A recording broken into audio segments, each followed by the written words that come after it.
kasih warna yang melawan sisi sesuai kebar masing-masing.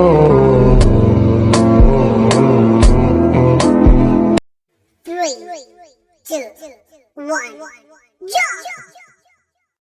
Assalamualaikum warahmatullahi wabarakatuh. Alhamdulillahirrabbilalamin. Wa bihi nasta'in wa ala umuri dunya waddin wa ala alihi wa sahbihi ajma'in. Amma ba'du. Yang terhormat Bapak dosen pengampu, yakni Bapak Hasan Saifullah MAG, dan tidak lupa juga teman-teman seperjuangan yang semoga dirahmati Allah Subhanahu wa taala. Amin amin ya Allah ya rabbal alamin. Perkenalkan, nama saya Sri Rahayu dari kelas PBAA. Saya akan membawakan materi minggu ini, yakni mengenai levelisasi dan standar pembelajaran bahasa asing. Baik, langsung kita simak saja pembahasan yang ini. Levelisasi. Apa itu levelisasi? Levelisasi yaitu adalah alat ukur untuk mengukur suatu ketinggian dengan batasan tertentu, di mana levelisasi itu terbagi menjadi beberapa macam, yakni dari level 0, unmotivated, yakni adalah kondisi di mana kamu belum termotivasi sama sekali buat belajar. Kondisi ini sangat umum dialami pelajar dari usia dini sampai remaja. Beragam alasan yang dilontarkan seringkali menjadi penghalang untuk belajar, seperti nggak punya tujuan yang matang, rendahnya semangat, dan kondisi fisik yang malas. Selain itu, banyak distraksi di lingkungan sekitar, misalnya games, film, dan juga tongkrongan yang menghabiskan waktu belajar. Yang kedua ada level 1, yakni level eksternal. Pada level belajar yang satu ini, tujuan utama kalian biasanya biar dapat hadiah atau pengen deket sama gebetan. Bisa jadi kalau kamu pengen kelihatan pintar di hadapan teman-teman, berarti semangat belajarmu masih di tingkat ini, yaitu pengaruh eksternal yang mendominasi. Jika dipengaruh itu udah nggak ada, maka kamu juga akan berhenti belajar. Level yang kedua, introjected. Lanjut ke tingkat kedua, yaitu ketika kamu belajar dengan semangat yang lebih tinggi dari cuman pengaruh internal. Kamu udah punya keinginan untuk berbakti kepada orang yang berusaha menyekolahkanmu. Ya, kamu pengen nyenengin emak misalnya. Maka kamu berjuang belajar supaya perjuangan orang tuamu itu tidak sia-sia. Level selanjutnya, yakni ada level yang ketiga, identified. Di tingkat yang ketiga ini, kamu belajar karena alasan yang jelas, serta dapat dicapai kalau kamu berhasil belajar dengan giat. Parameter yang paling jelas adalah dengan nilai. Misalnya, kamu dalam 1 bulan semangat banget kalau belajar karena mau UAS dan biar bisa dapat IP yang bagus. Tapi kelemahannya kamu berhenti belajar kalau UASnya kelar atau IP-mu udah muncul di sistem akademik. Itu level yang ketiga. Level yang keempat, integrated. Tujuan belajar yang jauh lebih jelas dan berjangka panjang adalah ciri-ciri kamu berada pada level belajar 4 ini. Kamu belajar bukan sekedar karena biar kelihatan pinter atau pengen dapat IP yang bagus, tapi jauh daripada itu, kamu belajar karena masa depan yang ingin kamu capai. Misalnya, kamu giat belajar biar masuk FK terus jadi dokter, atau kamu pengen jadi menteri ESDM satu hari nanti. Makanya kamu belajar agar mimpi itu bisa hadir tepat di depan mata kamu. Itu penjelasan di level yang keempat. Di level A1 bahasa Arab, cukup untuk interaksi yang sangat sederhana. Misalnya, sebagai turis di negara berbahasa Arab. Level A1 tidak akan cukup untuk tujuan akademis atau profesional lainnya. Menurut pedoman CEFR, seseorang di level A1 dalam bahasa Arab yaitu 1. Dapat memahami serta menggunakan ungkapan lazim sehari-hari. Yang kedua, memperkenalkan diri kepada orang lain. Yang ketiga, dapat berinteraksi dengan orang lain dalam cara yang sederhana asalkan lawan bicara berbicara dengan perlahan dan jelas serta siap untuk membantu. Level di A2 bahasa Arab cukup untuk bidang pariwisata di suatu negara berbahasa Arab dan bersosialisasi dengan penutur bahasa Arab. Namun, level A2 belum memadai untuk mengembangkan pertemanan yang lebih mendalam. Level A2 bahasa Arab juga memungkinkan untuk berinteraksi dengan rekan kerja berbahasa Arab. Namun, bekerja dalam bahasa Arab hanya terbatas pada topik-topik yang telah dikenal di level A2.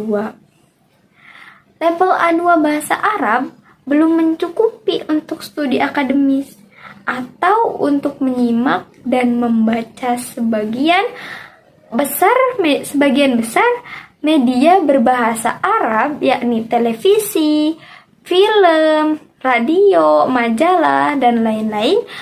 Menurut pedoman CEFR, seseorang di level A2 dalam bahasa Arab yaitu 1.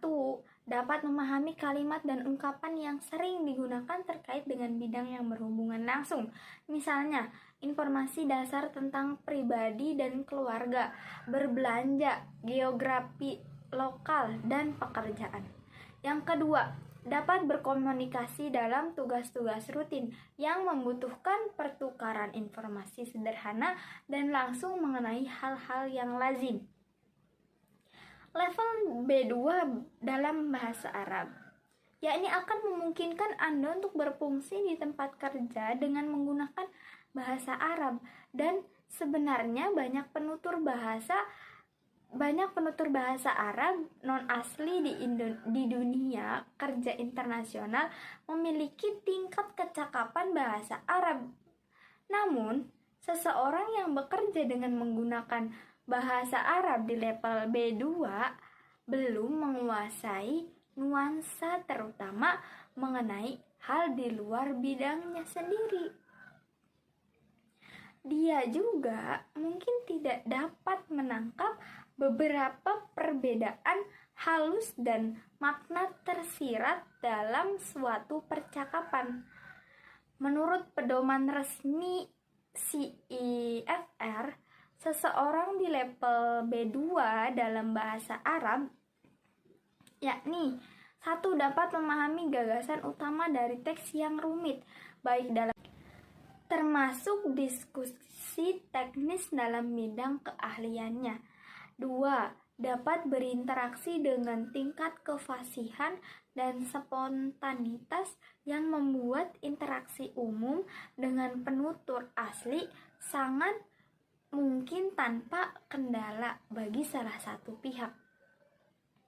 Yang ketiga, dapat menghasilkan teks yang terperinci mengenai berbagai subjek dan menjelaskan sudut pandang pada isu topikal, menjelaskan keuntungan dan kerugian dari berbagai pilihan.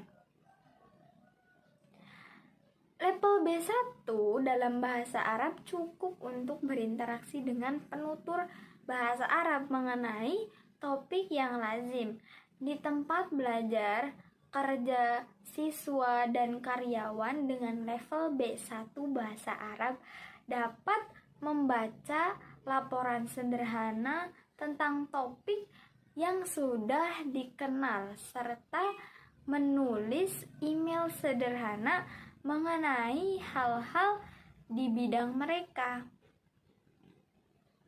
Namun, Level B1 belum cukup untuk berfungsi sepenuhnya di tempat kerja menggunakan bahasa Arab.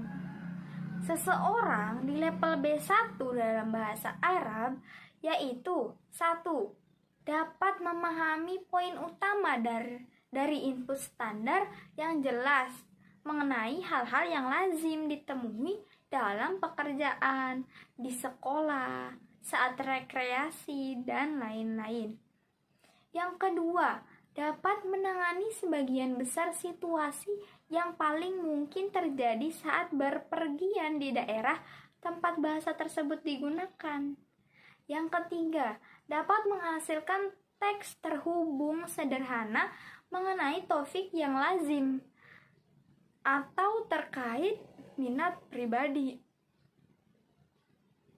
Level C1 dalam bahasa Arab akan memungkinkan Anda untuk berfungsi di berbagai bidang di tempat kerja atau di lingkungan akademis. Level C1 memungkinkan kemandirian penuh di negara berbahasa Arab. Seseorang di level C1 dalam bahasa Arab yaitu dapat memahami beragam teks yang lebih sulit dan lebih panjang, serta mengenali makna yang tersirat.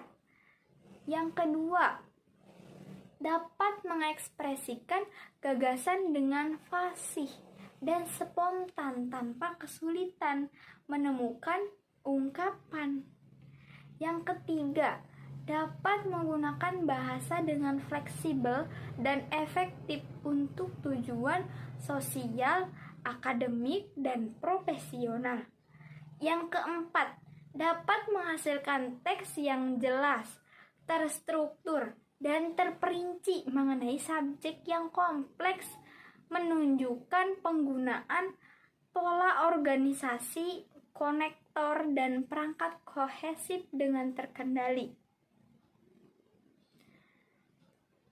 Level C2 dalam bahasa Arab pada dasarnya adalah tingkat penutur asli. Level ini memungkinkan seseorang untuk membaca dan menulis apapun mengenai segala subjek, memahami ekspresi bernuansa emosi dan opini, serta berpartisipasi secara aktif dalam lingkungan akademis atau profesional apapun. Menurut pedoman resmi CIFR, seseorang di level C2 dalam bahasa Arab yaitu 1. Dapat memahami dengan mudah hampir semua hal yang didengar atau dibaca. Yang kedua, dapat merangkum informasi dari berbagai sumber lisan dan tertulis, menceritakan kembali argumen dan cerita dalam presentasi yang berhubungan.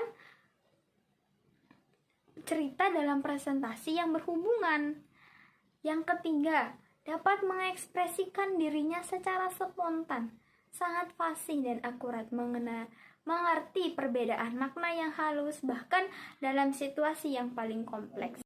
Nah, pembahasan yang kedua adalah standar pembelajaran bahasa asing yang dikeluarkan oleh ACTV atau di American Council tentang pengajaran bahasa asing yang diistilahkan dengan 5C, yaitu komunikasi pertama, budaya, kedua, koneksi ketiga, keempat, perbandingan dan komentar, kelima, komunitas.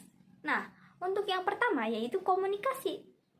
Standar komunikasi ini menggarisbawahi bahwa penggunaan bahasa digunakan untuk berkomunikasi dalam situasi nyata atau situasi nyata.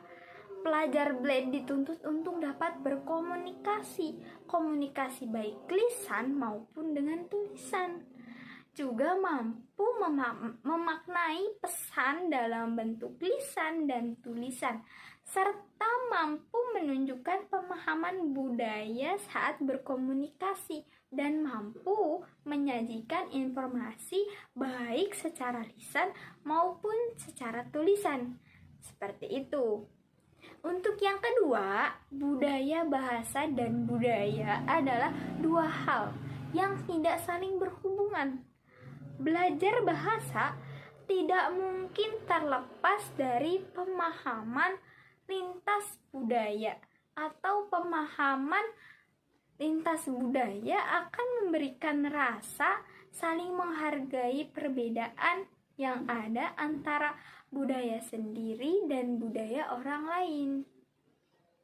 Sehingga pembelajar bahasa asing akan lebih terbiasa menghadapi berbagai perbedaan tersebut. Sebagai cara pandang dan kebiasaan budaya, toleransi dan toleransi negara lain dapat diasah melalui pemahaman lintas budaya. Di sisi lain, prasangka dan stereotip yang sering menimbulkan prasangka negatif dapat dihindari. Koneksinya bahasa asing yang sedang dipelajari mampu mengganggu untuk dipelajari, mampu menghubungkannya dengan pengetahuan di berbagai bidang dalam pembelajaran bahasa. Pembahasannya tidak hanya berkisar pada seluk-beluk bahasa, tetapi berkaitan dengan disiplin ilmu. Hal ini dapat kita lihat dalam tema-tema dalam pembelajaran bahasa berkaitan dengan masalah sosiohistoris, ekonomi, ilmu eksakta, dan sebagainya. Nah, untuk yang keempat yaitu perbandingan fungsi koneksi. Di sini dapat diibaratkan sebagai jembatan yang menghubungkan dua tempat yang berbeda, bahasa dan budayanya. Peserta didik diarahkan untuk menjadi mampu membandingkan antara keduanya. Dari hasil perbandingan tersebut dapat diperoleh persamaan dan perbedaan kaidah bahasa dan budaya, sehingga menghasilkan pemahaman satu sama lain. Seperti itu. Nah, untuk yang kelima yaitu komunitas bahasa asing dapat dijadikan sebagai modalitas selanjutnya. Artinya, peserta didik dapat memperluas wawasan dan pengetahuannya melalui media bahasa ini untuk menjalin hubungan dengan orang lain di luar kelas, baik secara individu maupun kelompok. Misalnya, berkirim surat melalui email, menjadi anggota klub pertukaran pelajar, dan menjadi anggota milih standar dengan belajar sepanjang hayat atau lifelong learning, dan sebagainya. Baik, sekian dari saya, kurang lebihnya mohon maaf. Wabillahi taufiq wal hidayah. Wassalamualaikum warahmatullahi wabarakatuh.